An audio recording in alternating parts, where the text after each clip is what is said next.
Hello everyone, let's discuss passive voice of past continuous tense. In active voice, was and were is used according to the subject, while in passive voice, was, were plus being is used with main verb third form. So, as we know, this is the simple rule applied to all tenses and sentences. Okay, so active voice में was और वर according to subject use करते हैं, और जब हम इसका passive बनाते हैं तो was were according to subject use करेंगे ही, उसके बाद बीइंग का यूज़ करते हैं और plus main verb third form लगाते हैं.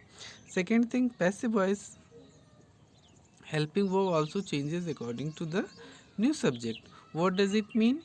इट मीन्स कि इन केस एक्टिव वॉइस में जो सब्जेक्ट है आपका वो सिंगुलर है तो हम वॉज लगाएंगे इसके अकॉर्डिंग, बट पैसिव वॉइस में अगर सब्जेक्ट प्लूरल हो जाता है तो उसके अकॉर्डिंग हम वर्ब का यूज़ करते हैं. ओके, सो हेल्पिंग वर्ब भी अकॉर्डिंग टू सब्जेक्ट चेंज होती है.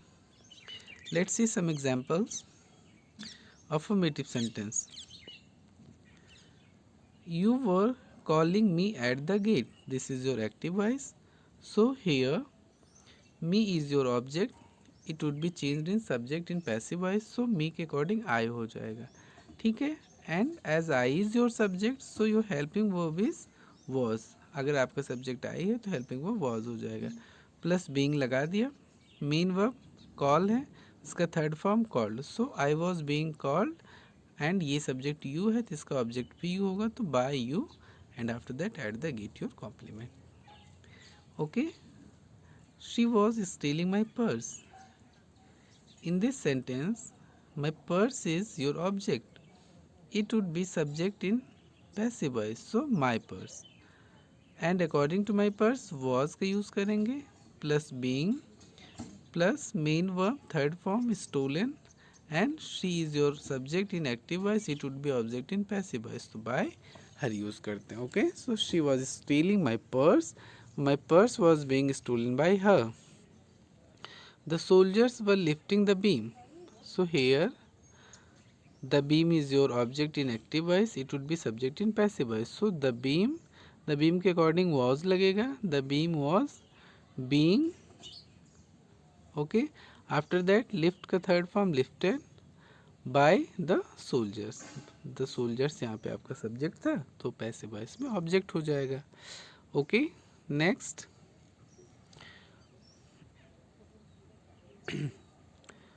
Negative sentence. I was not making kites. Here in active voice kites is your object. It would be subject in passive voice. Kites was यहाँ आई के according was है तो यहाँ kites के according were हो जाएगा. So kites were not being made by me. यहाँ पे आई आपका सब्जेक्ट है, ये ऑब्जेक्ट हो जाएगा तो मी हो जाएगा. Kites were not being made by me. The child was not drawing the map. Here the map is your object, so the map यहाँ पे हो जाएगा. And according to the map यहाँ वॉज का यूज करेंगे. The map was not being drawn by the child. The map was not being drawn by the child. Next, he was not giving help. Here help is your object, so ये subject हो जाएगा help और इसके according was हो जाएगा तो help was not plus being plus give का given हो जाएगा by him. Help was not being given by him. Interrogative sentence.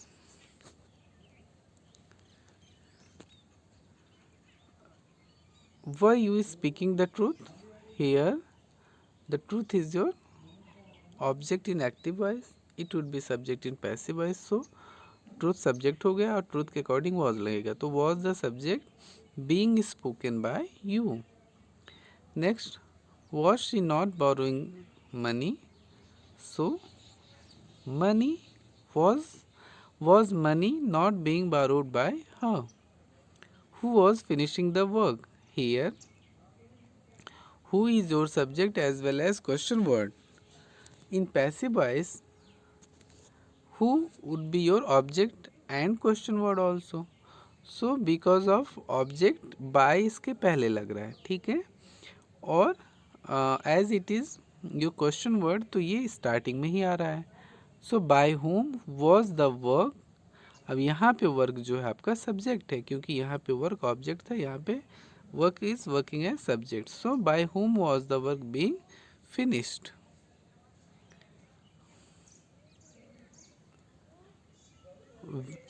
Where was he placing the watch.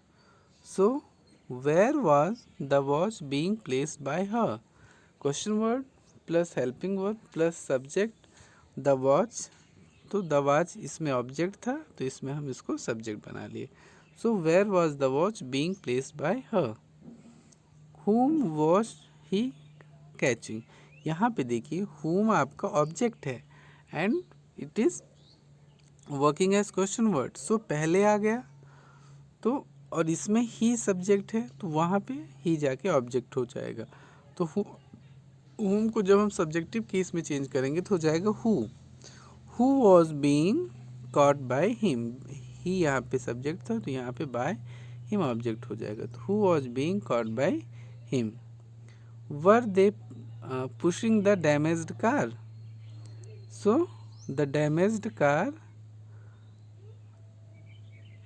आपका सब्जेक्ट हो जाएगा और इसके अकॉर्डिंग वॉज लग जाएगा। तो was the damaged car, sorry car यहाँ पे छूट गया है, कार लिख लेंगे। Was the damaged car being pushed bye them. यहाँ दे है तो दे के अकॉर्डिंग देम हो जाएगा। So was the damaged car being pushed bye them. So here we complete passive voice of past continuous tense. That's all for today. Thank you.